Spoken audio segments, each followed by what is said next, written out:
This video is going to be about the cQ-Cumulative Bands Indicator, version 3.0. This is the indicator here. It's good for finding entry, exit, and stops, as well as just general support and resistance levels. It's made up of a cumulative moving average, which is this yellow line, and then upper and lower bands that follow the cumulative moving average, each band being a certain number of pips between each other. This red line is the central pivot point, which is it's the close of the first candle of the month, which this is a cQ-Cumulative Bands monthly indicator. You can change that to the open. You also can change the number of bands that it uses. You can add more or have less.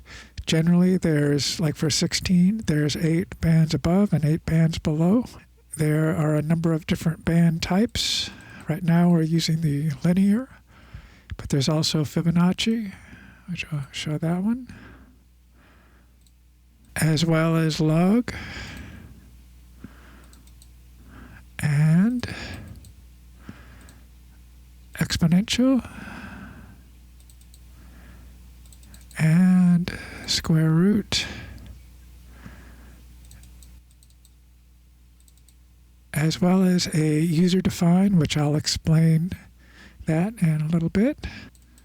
Right now we'll leave it on linear. There are 2 different ways to calculate the number of pips between each of these bands. This is easier to demonstrate on this linear because each of these are integer multiples from one another. There are 2 ways to calculate the pips per level. You can manually input it right here, the number of pips, or you can have the ATR calculate it. We're using the manual input of 75. We'll see what that does. Now, it's a little high, but we can lower it. We'll leave it at 50. This way you can see the cumulative moving average to the first band is 50 pips. To the first band below, it's 50 pips. Okay, and then from each of these other bands, it's 50. The other way you can calculate it is using the ATR, and these 4 parameters are to be used to calculate the ATR. Currently, it's using the high minus the low. It's using the SMMA. The default for ATR is SMA. I think the smooth works better. And it's using a period of 100, but you can make that 10. You can make that whatever you want to make that. The shorter the period, the more squiggly the bands become. And right now it's using a multiple of 2. So each band will be 2 times the ATR away from each other.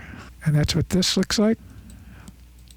And then there's the reset start level, which currently it's at the starting price, which again, this is the applied price is the open. So it's using the open of the first candle of the month, since we're using the cumulative bands monthly.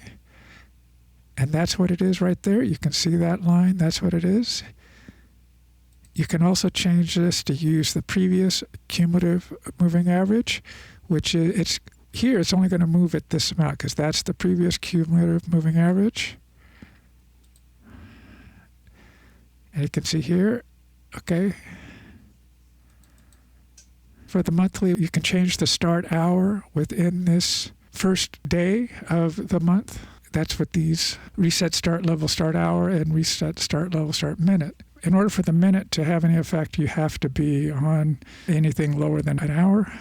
And then if you select user file, and you can create your own table, what you do is open the meta editor and find the current indicator. And this is it right here, this cumulative pivot levels yearly, version 3.0. We're on 16 bands. This default text, you can use this as a template, but don't save anything because it will just be overwritten. Save this as a new file. We'll call this test.txt. These are floating point numbers, and I'll just change. And now if I load this in, see how this second band is now moved up? That's how you create your own. And for the most part, that's the indicator.